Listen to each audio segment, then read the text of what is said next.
Hello everyone, welcome to your first class. आज की अपनी जो है पहली क्लास है और ये जो क्लास है आपके जूलॉजी की है। जूलॉजी का अपन आज की क्लास के अंदर सिलेबस देखेंगे पूरा कि अपने क्या सिलेबस एग्ज़ाम में आता है, ध्यान रखना। तो ये जो है सेशन बीएससी फर्स्ट ईयर 2023-24 का है और यहाँ पर फर्स्ट सेमेस्टर का अपन सिलेबस देखेंगे। जूलॉजी के अंदर क्या होता है, आपके पहले सिलेबस का पता होना चाहिए, क्योंकि जूलॉजी और बॉटनी दोनों सब्जेक्ट एक दूसरे से कहीं ना कहीं टच करती हुई हैं। अगर आप जूलॉजी को अच्छे से पढ़ते हो तो बॉटनी में आपको दिक्कत नहीं आएगी, और बॉटनी को अच्छे से पढ़ते हो तो जूलॉजी में आपको दिक्कत नहीं आएगी। तो देखिए यहाँ पर जो है एक चीज़ मैं बताऊँ कि ये जो मैंने 85% लिखा है, इसका मतलब क्या है? इसका मतलब है कि आप जितने भी विद्यार्थी हैं सब लगभग अलग अलग यूनिवर्सिटी से हैं। किसी के राजस्थान यूनिवर्सिटी लगती है, किसी के कोटा लगती है, किसी के मत्स्य लगती है, किसी के जैसे कि लखनऊ यूनिवर्सिटी लगती है, कोई विद्यार्थी बिहार का है, कोई मध्य प्रदेश का है। तो सभी विद्यार्थियों को जो है यहाँ पर जो है कंबाइंड लेते हुए मैं चलूँगा, तो लगभग 85% सिलेबस आपका इसमें से सेम रहने वाला है जूलॉजी का। ध्यान रखना, एक बार आपने वेबसाइट पे जाना यूनिवर्सिटी की और वहाँ से अपना सिलेबस डाउनलोड कर लेना। लगभग ये जो मैं सिलेबस बता रहा हूँ इसमें सेम रहेगा। ऐसा हो सकता है कि जैसे कि प्रोटोजोआ है, ये चैप्टर आपको यहाँ पर सेक्शन बी में मिल जाए और सेक्शन बी का ये चैप्टर आपको ए में मिल जाए, थोड़ा सा उलट फेर आपको मिलेगा। तो आइए पॉइंट की बात, ज़्यादा टाइम बर्बाद नहीं करेंगे। बीएससी फर्स्ट ईयर में जूलॉजी का सिलेबस अपन देख रहे हैं, और जूलॉजी के अंदर अपन मोटा सा देखें तो ये मानो कि आपके 4 चैप्टर चलते हैं, 4 चैप्टर चलते हैं। और जैसे section A, section B, section C और सेक्शन डी, 4 सेक्शन चलते हैं जिनको आप 4 चैप्टर मान लो।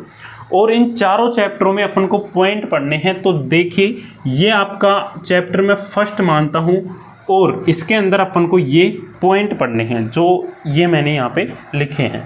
देखिए पहला पॉइंट आपका जो है रहेगा प्रोटोजोआ। प्रोटोजोआ के बारे में विस्तार से अपन को जो है पढ़ना है, इसके बारे में विस्तार से अपने पास जानकारी होना चाहिए, क्योंकि यहाँ से छोटा क्वेश्चन भी बन जाता है और बड़ा क्वेश्चन भी आपके एग्ज़ाम में बन जाता है। और ध्यान रखना, इस बार सेमेस्टर सिस्टम है, छोटे क्वेश्चन भी बनेंगे और लॉन्ग क्वेश्चन भी बनेंगे। अपन बात करेंगे कि छोटे क्वेश्चन कैसे बनते हैं, लॉन्ग कैसे बनते हैं आगे की क्लासों में। आज अपन सिलेबस को देख रहे हैं। नेक्स्ट मैं बात करूं तो पोरीफेरा के बारे में आपको जानकारी प्राप्त होना चाहिए। पोरीफेरा में गमन किस प्रकार से होता है, जनन किस प्रकार से होता है और ये वृद्धि किस प्रकार से करते हैं, ये सब कुछ अपन को यहाँ पर पता होना चाहिए। ठीक है। नेक्स्ट अपन बात करें स्पंजों के अंदर कैनाल सिस्टम, अर्थात स्पंजों में जो कैनाल तंत्र है उसके बारे में अपन को जानकारी होना चाहिए। ये है आपके स्पंजों के अंदर कैनाल सिस्टम के बारे में बेसिक नॉलेज आपको होनी चाहिए। ठीक है। नेक्स्ट आपका चैप्टर आपका रहेगा ये संघ जो है प्लेटेहेलमिन्थेस। ठीक है। एक है निमेटेहेलमिन्थेस। ठीक है। ये 2 संघ आपको सेक्शन ए के अंदर पढ़नी है। ठीक है। प्लेटेहेलमिन्थेस और निमेटेहेलमिन्थेस, इन दोनों संघों से आपके क्वेश्चन पूछे जाते हैं और यहाँ से आपके क्वेश्चन शॉर्ट नहीं बनते हैं, यहाँ से आपके क्वेश्चन बनते हैं लॉन्ग क्वेश्चन।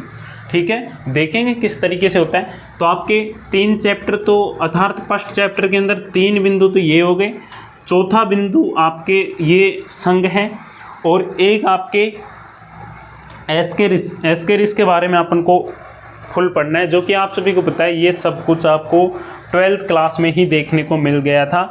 निमेटेहेलमिन्थेस, प्लेटेहेलमिन्थेस। और इधर सेक्शन बी की बात करूं मैं तो देखिए यहाँ पर एनेलिडा, आर्थ्रोपोडा और मोलस्का, इकाइनोडर्मेटा, ये सब कुछ अपन ने 10th में भी पढ़ा है, 12th में भी पढ़ा है और 11th में भी पढ़ा है। ठीक है। ध्यान रखना, तो बेसिक सा है, ज़्यादा कुछ हार्ड नहीं है। ये सेक्शन ए और बी की बात कर रहा हूँ मैं, सी सेक्शन और डी सेक्शन के बारे में भी आगे बात करेंगे अपन। नेक्स्ट आप बात करें यहाँ पर टीनिया के बारे में अपन को पता होना चाहिए। एस्केरिस के बारे में अपन को पता होना चाहिए, इसके बारे में अपन पढ़ेंगे। हेलमिंथ जंतुओं में परजीवी अनुकूलन, जो परजीवी अनुकूलन होता है किसमें, हेलमिंथ जंतु एनिमल्स होते हैं कौन से, हेलमिंथ, उनके अंदर जो परजीवी अनुकूलन होता है उसके बारे में अपन इस टॉपिक में विस्तार से बात करेंगे।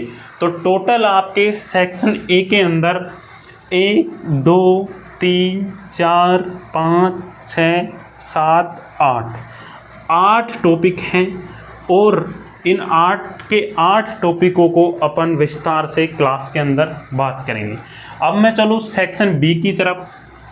तो देखिए सेक्शन बी के अंदर अपन को क्या क्या पढ़ना है ये देखेंगे। आप इसका स्क्रीनशॉट ले लो या फिर आपको इसकी पीडीएफ मिल जाएगी। स्क्रीनशॉट तो आप नहीं ले सकते परंतु इसकी पीडीएफ ज़रूर आपको मिल जाएगी। देखिए सेक्शन बी है, सेक्शन बी के अंदर वही फाइलम जो है संघ आपके इसको हिंदी में बोलते हैं। और मैं बता दूं आपको कि हिंदी मीडियम में आपके ऑल क्लासेज चलेंगी, पर हिंदी मीडियम के जितने भी स्टूडेंट हैं उनको इतना इंग्लिश आना चाहिए कि अपन जो है निमिटे हेलमिंथीज इंग्लिश में लिख सके। इससे क्या होता है, एग्जामिनर जो है अट्रैक्टिव होता है अपनी भाषा को देख के। वहाँ पर थोड़ा बहुत इंग्लिश अपन वहाँ पे यूज़ ले तो बेस्ट रहेगा, अच्छे नंबर आपको मिलेंगे। ठीक है, यहाँ पर देखिए एनेलिडा, इसके बाद में आर्थ्रोपोडा, इसके बाद में मोलस्का, इसके बाद में इकाइनोडर्मेटा। ठीक है, ये काफ़ी इम्पोर्टेंट हैं जो सेक्शन बी में अपन को ये संघ पढ़ने हैं।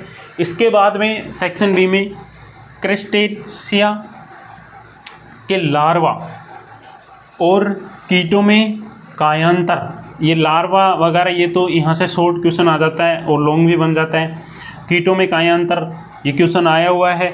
नेक्स्ट देखिए गैस्ट्रोपोडा में टार्सन व डोर्सन, यहाँ पर डोर्सन आएगा, टार्सन व डोर्सन। गैस्ट्रोपोडा में टार्सन व डोर्सन अपन को क्लियर करना है सेक्शन बी के अंदर। नेक्स्ट है एस्टेराइडिया में जल संवहनी, जल संवहन को अपन यहाँ पर पढ़ेंगे, जो कि आपके कहीं ना कहीं ये बॉटनी से टच टॉपिक आपका रहने वाला है। ठीक है, तो इस तरीके से जो है अपन को सेक्शन ए और बी के अंदर पढ़ना है। अब मैं बात करूँ आपके सेक्शन सी और डी में अपन को क्या पढ़ना होगा। सेक्शन ए के अंदर आपके 8 टॉपिक हो गए और सेक्शन बी के अंदर आपके 1 2 3 4 5 6 7 8 टॉपिक ही इसके अंदर हो गए। ठीक है, 8 और 8 16 टॉपिक तो आपके सेक्शन ए और बी के अंदर हो गए।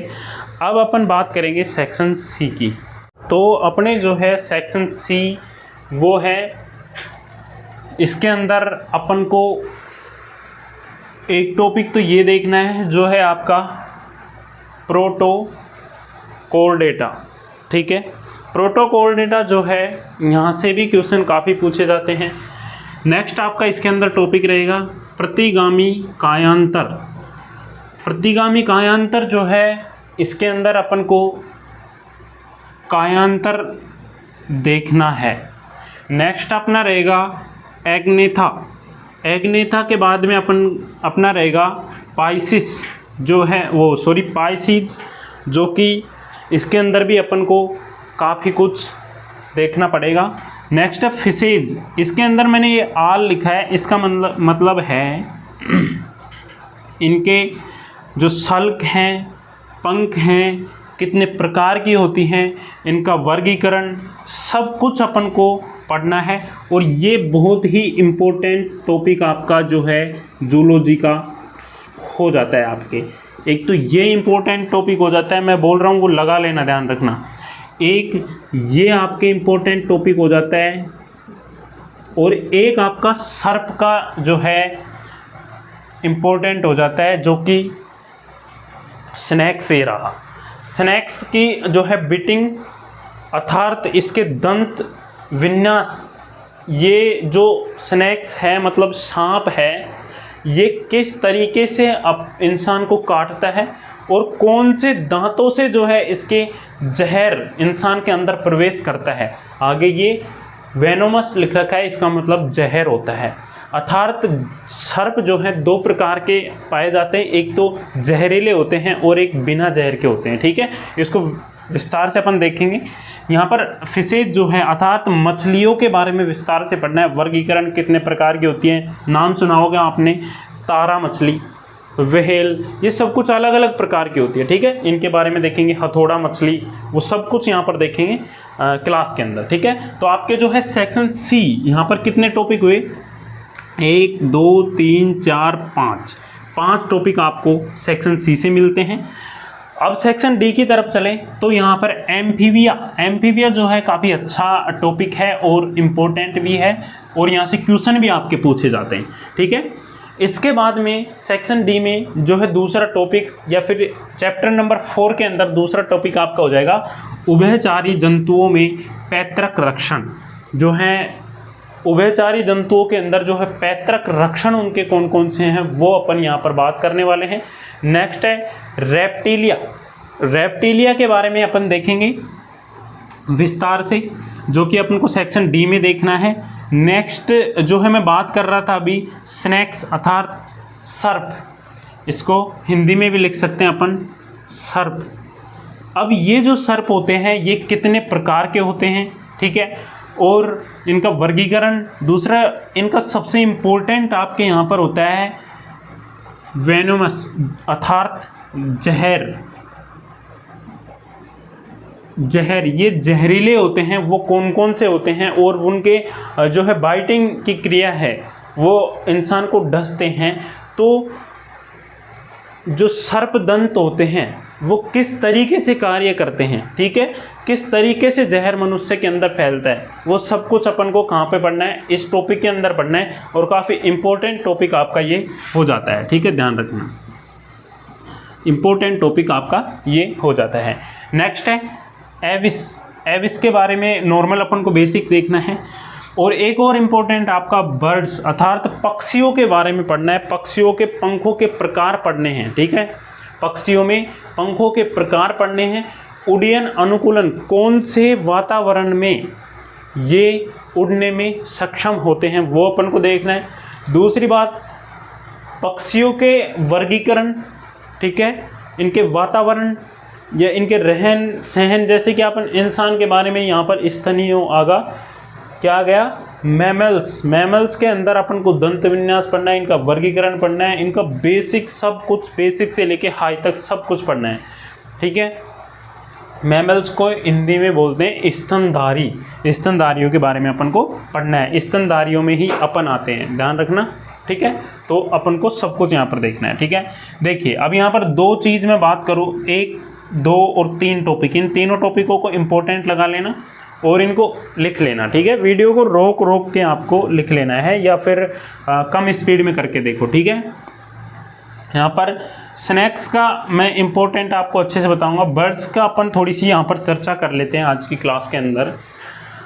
जो बर्ड्स होती हैं यहाँ पर इसमें दे रखा है पंखों के प्रकार। तो देखिए, सबसे पहले मैं आपको एक बताऊं नॉर्मल सा, कि जो इनकी हड्डियाँ होती हैं वो कैसी होती हैं, खोखली होती हैं। इनकी हड्डियाँ कैसी होती हैं, खोखली होती हैं। ठीक है, और यहाँ पर जो बर्ड्स हैं इनकी हड्डियाँ खोखली होती है। क्यों होती है, क्योंकि उनमें भार कम रहता है, जिससे कि पक्षी जो है उड़ने में अनुकूलन महसूस करते हैं, या फिर उड़ने में उनको ज़्यादा दिक्कत नहीं आती है। आप सभी को पता है कि अगर ज़्यादा भार रहेगा तो गुरुत्वाकर्षण बल नीचे की तरफ ज़्यादा लगेगा और वो नीचे खींचेगा। ठीक है, इस वजह से इनमें हड्डियाँ जो है खोखली होती हैं, इस वजह से ये ऊपर की ओर उड़ते हैं। ठीक है, अब अपन इनके एक ही टॉपिक की बात करेंगे आज की क्लास के अंदर, जो कि है इनके उत्सर्जन तंत्र के बारे में। जो बर्ड्स हैं उनके उत्सर्जन तंत्र के बारे में अपन बात करेंगे। यह आपका क्लियर हो गया। ठीक है, यहाँ पर सेक्शन सी, सेक्शन डी, और अपन को एग्जाम से पहले इनको क्लियर करना है। यहाँ पर सेक्शन डी में 1 2 3 4 5 6 टॉपिक हैं। ठीक है, तो टोटल मिला के अपने पास कितने टॉपिक हुए, 8 तो वहाँ पे थे, प्लस 8 8 16 और 5 10 लगा लो, कितने हो गए, 16 और 10 कितने हो गए, 26। अब 26 में अपन को जो है एक और जोड़ना है, तो अपने पास 27 टॉपिक निकल के आते हैं जिनके बारे में अपन को विस्तार से पढ़ना है। ठीक है, विस्तार से अध्ययन करना है।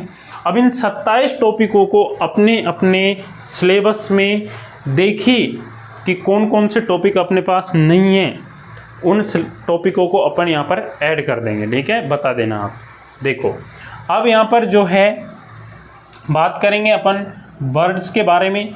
इस टॉपिक की आज शुरुआत कर लेते हैं। बेसिक बता देता हूँ क्योंकि छोटी क्लास है, अगर आपके समझ में आएगा तो बढ़िया है। इसका उत्सर्जन तंत्र क्या है, उत्सर्जन तंत्र में बताने का कुछ भी नहीं है। मैं आपको बता दूं, ये जो है उत्सर्जन तंत्र अपन फिशेज की बात करें, फिशेज में और बर्ड्स में, तो देखिए यहाँ पर बर्ड्स जो हैं इनमें जो मनुष्य यूरिया का उत्सर्जन करता है पेशाब के माध्यम से, मनुष्य ह्यूमन क्या करता है, यूरिया का उत्सर्जन करता है। उसी प्रकार जो फिश होती हैं ये NH3 अमोनिया का उत्सर्जन करते हैं। ठीक है, NH3 अमोनिया का उत्सर्जन करते हैं। किस तरीके से करते हैं ये अपन इस टॉपिक के अंदर फटेंगे। और बर्ड्स जो होते हैं ये भी यूरिया का ही करते हैं, परंतु नॉर्मल जो आपने देखा होगा कि जैसे कि बसंत ऋतु आती है उस टाइम पे जो एक गाढ़ा गाढ़ा पीला पदार्थ होता है, ठीक है, गाढ़ा पीला पदार्थ होता है जो अपने बसंत ऋतु आती है, सरसों की खेती की जाती है उस टाइम पे, तो सरसों के पीले फूल रहते हैं उस टाइम पे। जैसे ऊपर से कोई भी पक्षी जाता है तो बसंत ऋतु के टाइम पे देखना आपके ऊपर, बसंत ऋतु क्या किसी भी ऋतु में देखना आपके ऊपर पीला पीला सा गाढ़ा एक बिंदु टाइप में आके ऊपर से पड़ता है, और अपन उसको देखते हैं तो बोलते हैं कि यार चंदन गिर गया। पर ये चंदन नहीं होता, असल में वो क्या होता है, जो बर्ड्स होते हैं उनका उत्सर्जन तंत्र अर्थात उनकी बात करें तो उनका मूत्र होता है। ठीक है, ध्यान रखना, उनका क्या होता है, मूत्र होता है। वो पीला पदार्थ क्या होता है, इनका मूत्र होता है। ठीक है, और मछलियों में NH3 अर्थात अमोनिया का स्त्रावन होता है। बर्ड्स के अंदर मैंने बताया गाढ़ा पीला पदार्थ होता है जो कि कहीं ना कहीं यूरिया ही होता है उसके अंदर भी। अब यहाँ पर ये सब कुछ डिपेंड करता है अपने पीने के पानी के ऊपर। ठीक है, अपन जो है पानी की मात्रा ज़्यादा लेते हैं, ठीक है, ज़्यादा लेते हैं, अपन से कम ये लेते हैं। आप सबसे ज़्यादा कौन लेगा, मछली लेगी, तो इसके अंदर NH3 स्त्रावन होता है, और उससे कम फिर अपन लेंगे तो अपने यूरिया होता है, और फिर यहाँ पर जो है गाढ़ा पीला पदार्थ होता है। ठीक है, ये मैं इनके नॉर्मल से नॉर्मल बेसिक है, ये सबको पता होना चाहिए। इसके बारे में अपन ने बात की आज उत्सर्जन तंत्र के बारे में। ठीक है, अपन ये तो क्या है मैंने कि क्लास छोटी है, बच्चों को थोड़ा सा बोरिंग फील होगा कि यार इतनी सी क्लासेज बनाते हैं, इस वजह से थोड़ा सा टॉपिक जोड़ा। बाकी आज की अपनी क्लास एक परफेक्टली सिलेबस के ऊपर थी, जो सिलेबस मैंने आपको बताया। अब आपको क्या करना है, ये सिलेबस नोट कर लेना है, और अपनी जो कॉलेज है उसके अंदर भी देखना है कि यही सिलेबस आपको मिलता है ना। ठीक है, अगर ये नहीं मिलता है तो अपने सिलेबस को मेरे पास सेंड करो, उन टॉपिकों को भी यहाँ पर ऐड कर दिया जाएगा। ठीक है, फिर मिलते हैं नेक्स्ट क्लास में, और टाइम आपका रहेगा फिक्स 8 PM पर। ध्यान रखना 8 PM पर आपका टाइम रहने वाला है। ऐप पर देख रहे हैं आप तो ठीक है, ऐप पर आपका क्या टाइम रहेगा, 8 PM रहेगा। और अगर क्लास आप यूट्यूब पे भी लेते हो, यूट्यूब पे क्या है कि 15-20 टॉपिक जो हैं यहाँ से, जो 27 टॉपिक है, 15-20 टॉपिक आपको यहाँ पर यूट्यूब पर भी करवाए जाएंगे, तो उनका टाइम आपका रहेगा 7:30 PM पर। ठीक है, इवनिंग का टाइम रख दिया। मॉर्निंग में सब बोलते हैं कि सर हमको जो है कॉलेज भी जाना होता है, तो इवनिंग का टाइम है 7:30 बजे। ठीक है, बात करेंगे BSc फर्स्ट ईयर केमिस्ट्री, और केमिस्ट्री का जो है सिलेबस आ चुका है, आप सभी को मैंने पहले भी बता दिया था, और दोबारा फिर से अपन चर्चा करेंगे कि BSc फर्स्ट ईयर में जो केमिस्ट्री है उसके अंदर फर्स्ट सेमेस्टर के अंदर आपका क्या सिलेबस है, अर्थात आपको क्या क्या पढ़ना है। अपनी ये क्लास रहेगी, ये इंट्रोडक्शन क्लास है आज की, और कल से अपन रेगुलर क्लासेज लेंगे। तो आज की क्लास को आपको समझना ज़रूरी है और एंड तक देखना है, जिससे अपन को पता चले कि फर्स्ट सेमेस्टर में कितना सिलेबस आपसे पूछा जाएगा, कौन कौन से चैप्टर आपके जो हैं फर्स्ट सेमेस्टर में आने वाले हैं। तो देखिए, सबसे पहले बात करूं आपकी एग्जाम फर्स्ट सेमेस्टर की कब होगी, दिसंबर के अंदर आपकी एग्जाम हो जाएगी, दिसंबर मंथ में एग्जाम हो जाएगी। मैं आपको आज बोल रहा हूं, और ये क्लासेज आपको ऐप पे रहेगी, डिलीट नहीं होगी, देख लेना आप, आपके एग्जाम दिसंबर मंथ में ही होगी। दूसरा, क्लासेज टाइम क्या रहेगा आपका, आपका क्लास का टाइम रहेगा 8 PM, अर्थात शाम को 8 बजे रोज आपको अपने साइंस फाउंडेशन के इस ऐप पर मिलेगी, ठीक है। और आपकी आज की क्लास इंट्रोडक्शन क्लास है, और अपन देखते हैं कि इसके अंदर कितने चैप्टर जो हैं अपन को टोटल पढ़ने हैं। तो बीएससी फर्स्ट ईयर केमिस्ट्री में अपन को टोटल 9 चैप्टर पढ़ने हैं। कितने? 9 चैप्टर पढ़ने हैं। अब उन चैप्टरों को देखेंगे कि कौन कौन से चैप्टर हैं। अब आपका यूनिट का सिस्टम हटा दिया गया है, ठीक है। जो आपके यूनिट का सिस्टम था पहले, वो आपके बिल्कुल हटा दिया गया है, ध्यान रखना। अब यूनिट का नहीं है, अब अपन को चैप्टर पढ़ने हैं, और टोटल चैप्टर आपके केमिस्ट्री में 9 है। और पहला चैप्टर आपके मैंने यहाँ पे लिख रखा है आयनिक ठोस, अर्थात आयनिक सॉलिड, इसके बारे में अपन को पढ़ना है। ये अपना फर्स्ट चैप्टर है, और इस फर्स्ट चैप्टर के अंदर भी आपके लगभग 17 टॉपिक हैं, ठीक है। आयनिक ठोस से संबंधित आपके 17-18 टॉपिक हैं। दूसरा चैप्टर आपका जो है आपको पहले भी था, ज़्यादा कुछ बदलाव किया गया नहीं है, नॉर्मल सा बदलाव है। पहले यूनिट थी आपके सहसंयोजक बंध, ठीक है, अभी उसको दूसरा चैप्टर बना दिया गया है, जो है आपके सहसंयोजक बंध, ठीक है। ये आपका सेकंड चैप्टर है। और अपने जो आयनिक ठोस है, इसके अंदर जैसे कि आयनिक त्रिज्या, बोर्न-हैबर चक्र, जो कि मैंने काफ़ी बार आपको बताया बहुत इंपॉर्टेंट है, और आपको फिर से मैं लिख के दे रहा हूं कि फर्स्ट सेमेस्टर में आपको एग्जाम में बोर्न-हैबर चक्र देखने को मिलेगा, ठीक है। बोर्न-हैबर चक्र बहुत ही इंपॉर्टेंट है, ध्यान रखना। इसको अपन क्लास लेंगे, उसमें अच्छे से समझेंगे। दूसरा चैप्टर आपका सहसंयोजक बंध है, और ये जो सहसंयोजक बंध है, इसमें आप सभी को पता है कि ज़्यादा कुछ हार्ड नहीं है, जो आपके 12th में था ना उसी लेवल पे है। आपके ज़्यादातर फोकस फर्स्ट सेमेस्टर में फिजिकल केमिस्ट्री पर किया गया है, ध्यान रखना। सेकेंड सेमेस्टर होगा, उसके अंदर ऑर्गेनिक केमिस्ट्री पर किया जाएगा, ठीक है। 2 चैप्टर होंगे आपके आयनिक ठोस, सहसंयोजक बंध, और तीसरा चैप्टर है आपके गणितीय अवधारणा, ठीक है। तीसरा चैप्टर है गणितीय अवधारणा, इसके बारे में अपन को अच्छे से पढ़ना है। गणितीय अवधारणा ये बिल्कुल फिजिकल केमिस्ट्री से लिया गया है। जैसे आपने पता होगा कि पढ़ा है वो शून्य कोटि, ठीक है, आपने शून्य कोटि अभिक्रिया, ठीक है, 2n अभिक्रिया, ये सब कुछ देखा है। ये सब कुछ अपन को इस चैप्टर में देखने को मिलेगा, गणितीय अवधारणा। और मेरे पास बुक भी है, जो नए सेमेस्टर आपके, इसकी बुक भी आ चुकी है, इसको परचेज कर सकते हैं आप, ठीक है। बता दूंगा मैं कहाँ से मिलेगी, कैसे मिलेगी, इसके ऊपर पर्सनली वीडियो बना देंगे, ठीक है। अब इसके अंदर आपके जो है तीसरा है मैट्रिक्स। इसके अंदर मैंने बताया आपको क्या पढ़ना है, ये शून्य कोटि, रिएक्शन वगैरह, 2n अभिक्रिया, थोड़े से मैथ्स की तरह चलेगी, फिजिकल केमिस्ट्री, इस वजह से। चौथा चैप्टर आपका यहाँ पर क्या रहने वाला है, देख लेना, लिख सकते हो आप, सिलेबस को लिख सकते हो। आयनिक ठोस, दूसरा है सहसंयोजक बंध, और तीसरा गणितीय अवधारणा, चौथा आपका है मैट्रिक्स, ठीक है। चौथा आपका रहेगा मैट्रिक्स, अर्थात मैट्रिक्स में क्या आता है आपको अब देखना यह है कि मैट्रिक्स में आता क्या है। इसके अंदर वक्र अनुरेखण आता है। जैसे कि आप सभी ने देखा होगा कि कोई रिएक्शन होती है, उसके अनुसार अपन को वक्र भी खींचना पड़ता है, ठीक है। और ये चलता है आपके, ज़्यादातर आपने देखा होगा कि मोलरता, इनके अंदर वक्र के माध्यम से भी अपन को दर्शाना पड़ता है कुछ को, तो वो अपन को यहाँ पे मैट्रिक्स के अंदर पढ़ना है, ठीक है, ध्यान रखना। नेक्स्ट चैप्टर आपका, चौथा चैप्टर हो गया। पांचवा है आपका सारणिक, ठीक है, सारणिक, ये आपका जो है अगला चैप्टर है, सारणिक, ध्यान रखना। काफ़ी इंपॉर्टेंट चैप्टर आपके रहने वाले हैं, एक तो आयनिक ठोस, और एक सहसंयोजक बंध, और एक गणितीय अवधारणा। ये 3 चैप्टर तो बहुत ही इंपॉर्टेंट रहने वाले हैं। और जो अपनी सुपर सीरीज आएगी वो यूट्यूब पे चलाई जाएगी, वो बिल्कुल फ्री रहेगी आपके लिए, ध्यान रखना। उसके अंदर अपन इंपॉर्टेंट क्वेश्चनों को हल करेंगे। ऐप पे आपको सिर्फ और सिर्फ यहाँ पर बेसिक और फुल क्लासेज मिलेगी पूरे सिलेबस की। और जो अपना इंपॉर्टेंट ट्यूशन सीरीज वगैरह है ये बिल्कुल फ्री रहेगी आपके लिए, ये आपको यूट्यूब पे मिल जाएगी, ध्यान रखना, ठीक है। और देखिए मैट्रिक्स के बाद में अपन ने पढ़ा सारणिक, सारणिक 5वां चैप्टर है। और छठा चैप्टर आपका क्या रहने वाला है ये देखेंगे अपन। सारणिक में क्या है, मैट्रिक्स के गुणनफल, इसके अंदर मैट्रिक्स में मैट्रिक्स के गुणनफल अपन को देखना है। सारणिक में भी ज़्यादातर अपन को मैट्रिक्स से रिलेटेड ये जो चैप्टर है ना, इसको ही सारणिक में कहीं ना कहीं अपन को देखना है।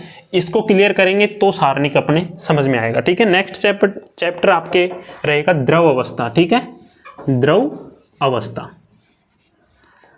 अर्थात लिक्विड स्टेज। द्रव अवस्था अपना 6 नंबर का चैप्टर है, लिक्विड स्टेट। इसको अपन को देखना है, जो कि नॉर्मल है, बिल्कुल नॉर्मल है, ज़्यादा हार्ड नहीं है। 6 नंबर का चैप्टर मैंने बताया इंपॉर्टेंट आपके 3 ही है। 7 नंबर का चैप्टर अपने रहने वाला है जो है गैसीय अवस्था, ठीक है, गैसीय अवस्था अर्थात आपके जो है ये कहीं ना कहीं मिलते जुलते हैं, द्रव अवस्था, गैसीय अवस्था, और एक अपने आ जाती है सॉलिड, उसके अंदर अपन को पढ़ना पड़ता है ठोस अवस्था। तो वो 9 नंबर का चैप्टर है, वो देखिए ठोस अवस्था को अपन को कोलाइडी अवस्था में भी देखने को मिलती है, ठीक है। तो उसको यहाँ पर ठोस अवस्था न लिखकर मैं 8वें नंबर के चैप्टर को लिखूंगा यहाँ पर कोलाइडी अवस्था, ठीक है। इसको मैं यहाँ पर कोलाइडी अवस्था लिख सकता हूँ। अब इसमें चेंजेस क्या है, एक बात बताओ मेरे को, चेंज हुआ क्या है। आयनिक ठोस आपके पहले था जो कि इनऑर्गेनिक केमिस्ट्री से लिया गया है, सहसंयोजक बंध आपके इनऑर्गेनिक केमिस्ट्री से लिया गया है, गणितीय अवधारणा, सारणिक, मैट्रिक्स और द्रव अवस्था, गैसीय अवस्था और कोलाइडी अवस्था ये आपके लिए गए हैं फिजिकल केमिस्ट्री से, ठीक है। और कोलाइडी अवस्था कहीं ना कहीं इनऑर्गेनिक केमिस्ट्री में अपन को देखने को मिलती थी। तो इस तरीके से 8 चैप्टर हैं, मैंने बताए थे आपको 9। अब ये 9 किस हिसाब से हैं ये भी अपन देखेंगे, ठीक है। एक अपन ने छोड़ा था ठोस अवस्था जो कि आपका 7वें नंबर का, वो 8वें नंबर का चैप्टर है, ये 9वें नंबर का है। और मैंने आपसे कहा था कि ठोस अवस्था में न लिखकर चैप्टर को कोलाइडी अवस्था सीधा सा लिखूं, तो इसी के अंदर अपन को कहीं ना कहीं ठोस अवस्था को भी देखना पड़ जाएगा। जैसे कि ठोस अवस्था अपन को यहाँ पे भी मिल सकती है, तो कोई दिक्कत नहीं है, आप कोलाइडी अवस्था पढ़ोगे उसमें ठोस भी आपके कहीं ना कहीं क्लियर हो जाएगी। और अपन को बेसिक भी पढ़ना है, बेसिक देख लिया आपने। फर्स्ट चैप्टर आपके आयनिक ठोस हो गया, सेकंड चैप्टर आपके सहसंयोजक बंध हो गया, तीसरा चैप्टर आपके मैट्रिक्स हो गया, चौथा आपके सारणिक हो गया, ठीक है। पांचवा है आपके गैसीय अवस्था, द्रव अवस्था और ठोस अवस्था, और लास्ट आपका चैप्टर है कोलाइडी अवस्था। तो ज़्यादा हार्ड आपके नहीं है। फर्स्ट ईयर में मैंने आपसे पहले भी बोला था, और जो संभावित मैंने सिलेबस बताया था आपको वही यहाँ पर निकल के आ रहा है। तो इस वजह से ज़्यादा दिक्कत लेने की ज़रूरत नहीं है। और बेसिक जो है पेपर का डेमो भी मैं बताऊंगा कि पेपर किस टाइप से आएगा, कितने घंटे का आएगा। तो अपन बात करें, देखो ये जो नई बुक है इसके अंदर बता रखा है कि किस टाइप से आएगा। देखो आपको यहाँ पर पेपर कितने घंटे का होगा ध्यान रखना है, ये सब कुछ अपन को एक बार देखो। पेपर का पैटर्न अपन को पता होना जरूरी है, तब जाके ही अपन जो है अच्छे से पेपर को कर सकते हैं। तो पेपर के पैटर्न के ऊपर पर्सनली आपको यूट्यूब पे मिल जाएगी वहाँ पर, जिससे क्या है सभी बच्चे आराम से पढ़ सकते हैं, क्योंकि सबने जो है परचेज नहीं कर रखा है। और उनको जो है थोड़ी सी अपन देंगे बेनिफिट, तो उनको पेपर पैटर्न आपको यूट्यूब पे मैं डाल दूंगा। अपन को यहाँ पर सिलेबस के बारे में पता चल गया कि आयनिक ठोस पढ़ना है, सहसंयोजक बंध पढ़ना है, गणितीय अवधारणा पढ़नी है, मैट्रिक्स पढ़ना है, सारणिक पढ़ना है, ठीक है। और अपन को द्रव अवस्था, गैसीय अवस्था और ठोस अवस्था और एक कोलाइडी अवस्था, इनके बारे में अध्ययन अपन को करना है। अब नेक्स्ट बात करूँ मैं केमिस्ट्री के अंदर, ये तो अपने हो गए चैप्टर जो कि आपको ध्यान रखना है, ठीक है। अब एक बात और मैं यहाँ पर आपको बता दूं कि आपके जैसे कि मान लीजिए आप मैथ के स्टूडेंट हैं, तो आपको जैसे फिजिक्स की क्लासेज भी चाहिए और जूलॉजी की क्लास भी चाहिए, ठीक है। फिजिक्स और मैथ की क्लास चाहिए। तो अभी देखिए आपके लिए मैंने केमिस्ट्री की क्लासेज स्टार्ट की है। जूलॉजी की क्लासेज आपके जल्द स्टार्ट हो जाएगी, और उसका टाइम भी आपको मैं बता दूंगा, ठीक है। आज आपकी केमिस्ट्री की क्लास का टाइम बताया मैंने कितने बजे, 8 बजे रोज आपको ऐप पे मिलेगी क्लासेज, ठीक है। और बॉटनी है, बॉटनी की क्लासेज भी जल्दी आएगी आपके, और फिजिक्स और मैथ, इनका अभी क्या है कोई टीचर की व्यवस्था नहीं हो पाई है, तो इनकी जल्द करेंगे, दोनों की, इन दोनों का जो है टीचर की व्यवस्था हो चुकी है, इन दोनों को आराम से आपको पढ़ाया जाएगा, तो कोई दिक्कत नहीं है। जिसने भी अभी तक जूलॉजी और बॉटनी का कोर्स परचेज नहीं किया है वो कर लेना, ठीक है। रेगुलर क्लासेज मिलेंगी आपको, ध्यान रखना। जूलॉजी और बॉटनी की, केमिस्ट्री की अपनी आज की फर्स्ट क्लास है जो कि इंट्रोडक्शन क्लास हो गई। फिजिक्स और मैथ की जल्द लेके आएंगे। सुपर सीरीज आपके लिए, सबके लिए चालू रहेगी, ध्यान रखना। और आज सिर्फ सिलेबस के ऊपर बात की है अपन ने। कल से अपन रेगुलर फर्स्ट चैप्टर स्टार्ट करेंगे, ठीक है। कौन सा? आयनिक ठोस। आयनिक ठोस अपन को रेगुलर करना है। और दूसरी बात मैं एक और बता दूं आपको कि इस ऐप पर आप क्लास को डाउनलोड कर सकते हो। ये नहीं है कि आपके पास डाटा नहीं है। चलो ऐसे करना कि जैसे आपके आसपास कोई लाइब्रेरी हो तो उसमें जाके आप क्लास ले सकते हैं। बाकी जैसे डाउनलोड करने का ऑप्शन मैंने दे रखा है। एक बार आप जैसे इस क्लास को डाउनलोड कर रख लो तो ऐप के अंदर ऑफलाइन में आप जाओगे, ऑफलाइन के अंदर माई डाउनलोड्स लिख के कुछ आएगा, तो उसमें जाके आप अपनी डाउनलोड की हुई क्लासेज ले सकते हो। तो ये सबसे बड़ा बेनिफिट है आपको ऐप पे मिलने वाला है कि डाउनलोड करके रखो, फिर कभी भी आप क्लास ले सकते हो। और रेगुलर क्लास रहेगी 8 बजे। यदि कोई बंदा 8 बजे क्लासेज नहीं ले पाता है तो कोई दिक्कत वाली बात नहीं है, क्लासेज आपकी इसी में ऐड रहेगी, यहाँ पर ऐड रहेगी, तो आके आराम से अपनी क्लासेज ले सकते हो, बाद में भी ले सकते हो। अपना एक है कि 8 बजे रेगुलर क्लास मिलेगी, और रेगुलर लो तो बहुत बढ़िया है। और हर 3 या 4 दिन के अंदर, 4 दिन के अंदर मैं आपको ऐप पे लाइव दिखूंगा, जिसमें आपके डाउट जो है वो पूछे जाएंगे कि और क्या सुधार करना चाहिए। और थोड़ी बहुत भी आपको कमी लगे तो आपको जल्द ही एक नंबर बता दिया जाएगा व्हाट्सअप, जिस पे आप व्हाट्सअप मैसेज कर सकते हो, वहाँ पे करके अपने डाउट को क्लियर कर सकते हो। बाकी ऐप में मैंने मेरे से पर्सनली बात करने का सिस्टम कर रखा है। ऐप में आप मैसेज कर देना, वहाँ पे पर्सनल मैं ही आपका मैसेज सीन करूँगा, कोई दिक्कत नहीं है। तो ऐप पे भी मैसेज कर देना, व्हाट्सअप नंबर की ज़रूरत ही नहीं पड़ेगी, आपके ऐप पे मैसेज का सिस्टम है, वहाँ पे कर देना कोई भी डाउट आपको दिखे, ठीक है। तो आज की क्लास सिर्फ इतनी ही है, 10-15-20 मिनट की क्लास हुई होगी शायद। और इसको अपन क्लास नाम नहीं देंगे, ठीक है। इसको अपन इंट्रोडक्शन क्लास देंगे, जिसमें अपन ने सिलेबस देखा। बेसिक सिलेबस है, छोटा सा सिलेबस है। फर्स्ट सेमेस्टर में ज़्यादा अपन को पढ़ना कहाँ है, 9 चैप्टर हैं, छोटे छोटे चैप्टर हैं। देखो ये इतनी सी बुक है, ठीक है। और टाइम अपने पास दिसंबर तक का है। उस बॉटनी के अंदर आपकी आज की पहली क्लास के अंदर अपन बात करेंगे आपके सिलेबस के बारे में, ठीक है। बॉटनी का सिलेबस आपके क्या रहने वाला है सेशन 2023-24 के अंदर। और ये जो सिलेबस है आपका, ये फर्स्ट सेमेस्टर का है, ठीक है, फर्स्ट सेमेस्टर का। और जो सेकंड सेमेस्टर का रहेगा वो अलग सिलेबस आपके रहेगा, ठीक है।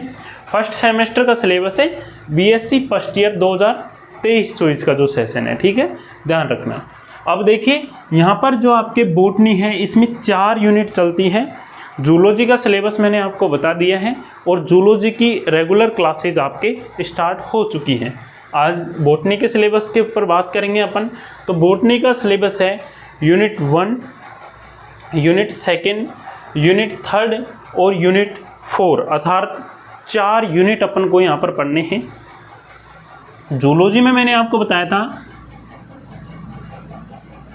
जूलॉजी के अंदर जो आपके बुक चलती है डाइवर्सिटी ऑफ एनिमल, उसमें आपके 4 जो है सेक्शन थे, ठीक है, डी मतलब ABCD, इस तरीके से 4 सेक्शन थे।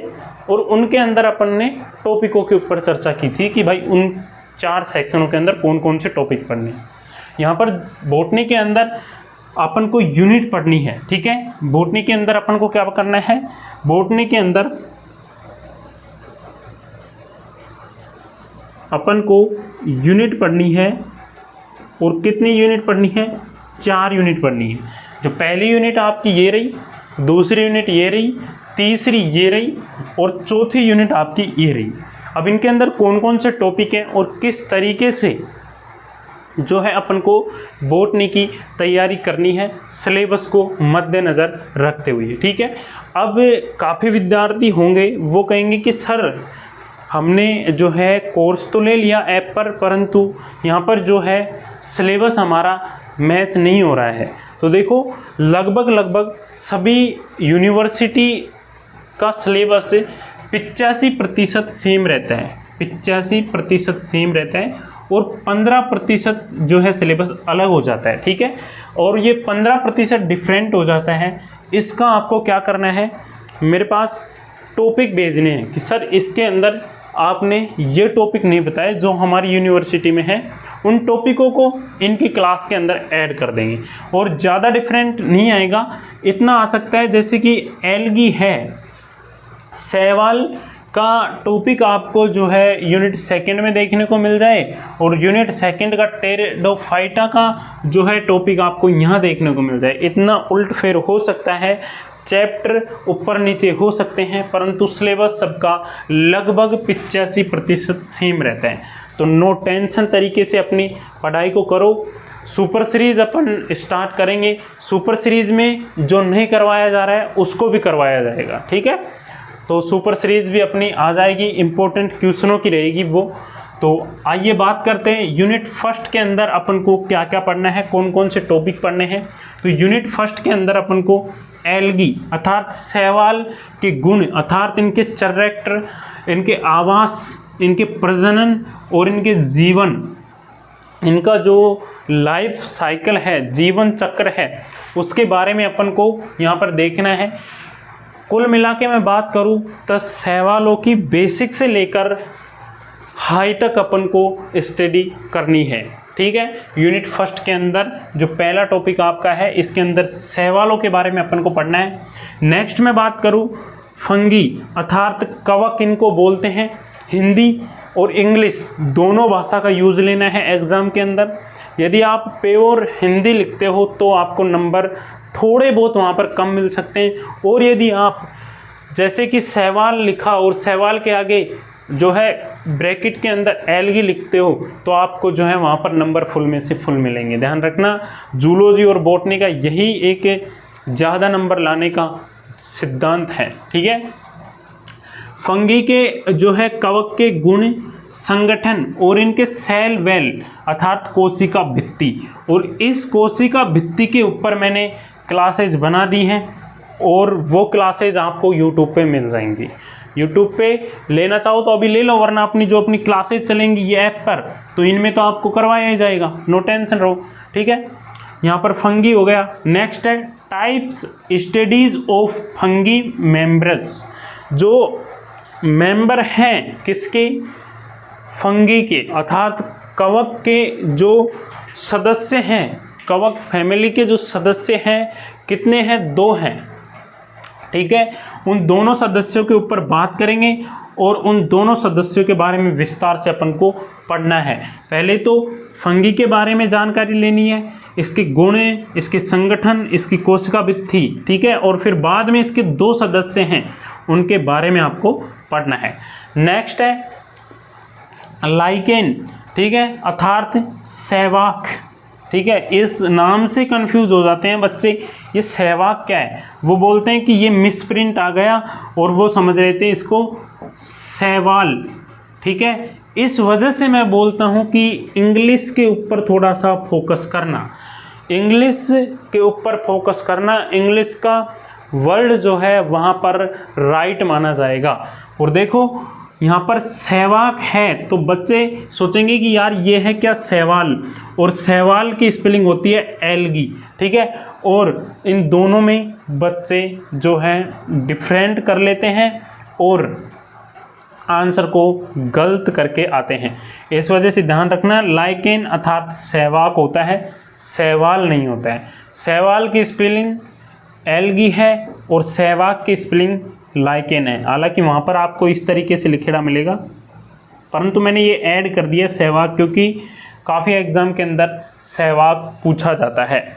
अब देखिए नेक्स्ट मैं बात करूँ आपके यूनिट फर्स्ट के अंदर आपको इतना पढ़ना है। नेक्स्ट यूनिट सेकंड के अंदर क्या पढ़ना है, उससे पहले देखिए कि कितने टॉपिक यूनिट फर्स्ट में आए आपने, फर्स्ट, सेकंड, थर्ड और फोर्थ, अर्थात 4 टॉपिक अपन को जो है फर्स्ट यूनिट के अंदर पढ़ने हैं, एल्गी, फंगी और लाइकेन, ठीक है। इन तीनों के बारे में यूनिट फर्स्ट में अपन को चर्चा करनी है।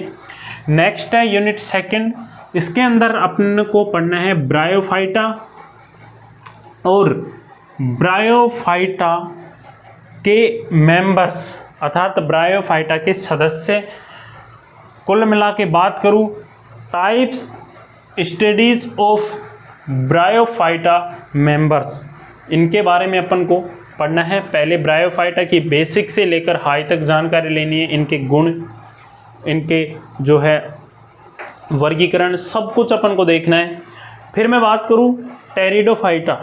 अब आप ये मत कहना कि सर ये पी क्यों आ गया, ये टेरिडोफाइटा की स्पेलिंग तो ये है, तो ध्यान रखना।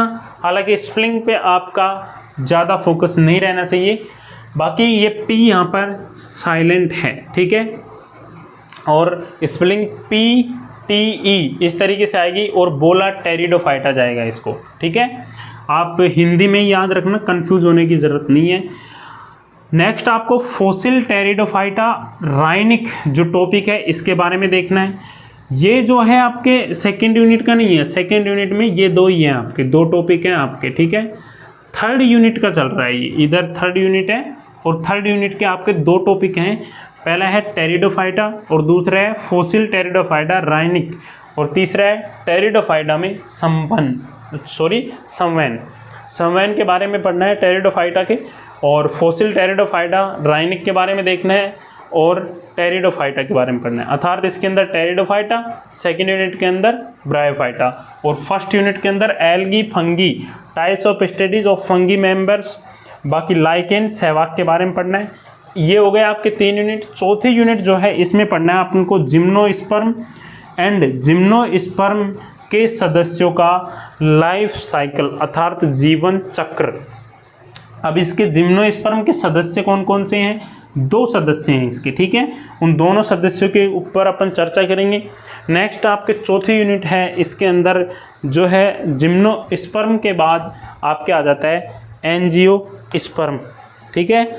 एंजियोस्पर्म के बारे में अपन को विस्तार से पढ़ना है और इसको अपन क्या बोल सकते हैं, ये आप मेरे को जितने भी विद्यार्थी सिलेबस को यूट्यूब पे देख रहे हैं उनसे मैं एक क्वेश्चन पूछूंगा, ठीक है, और जो ऐप पे देख रहे हैं उनसे पूछूंगा कि जिम्नोस्पर्म को हिंदी में क्या बोलते हैं और एंजियोस्पर्म को हिंदी में क्या बोलते हैं, ठीक है।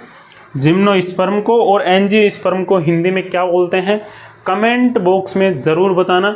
देखता हूँ कि कौन कौन से विद्यार्थी हैं जो क्लास को पूरी देखते हैं, ठीक है, या फिर बीच में ही छोड़ के कल ले लेंगे, परसों ले लेंगे, चलो आज नहीं कल सुबह 11 बजे ले लेंगे, ऐसे और करते हैं काफ़ी विद्यार्थी, ठीक है। तो ऐसा मत करना।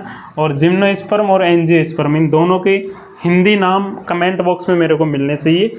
थोड़ा सा मैं बता सकता हूँ आपको, आवर्त बीजी और अनावर्त बीजी, अब इन दोनों में से देख लेना कौन कौन से हैं, ठीक है।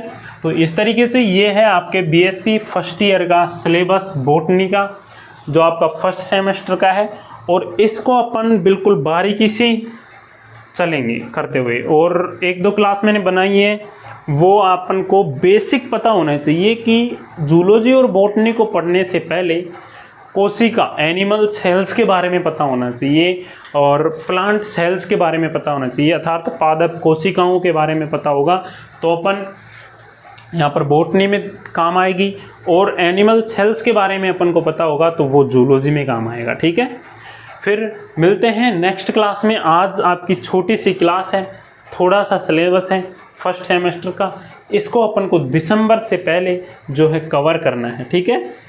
मिलते हैं नेक्स्ट क्लास में, तब तक के लिए जय हिंद, वंदे मातरम, धन्यवाद।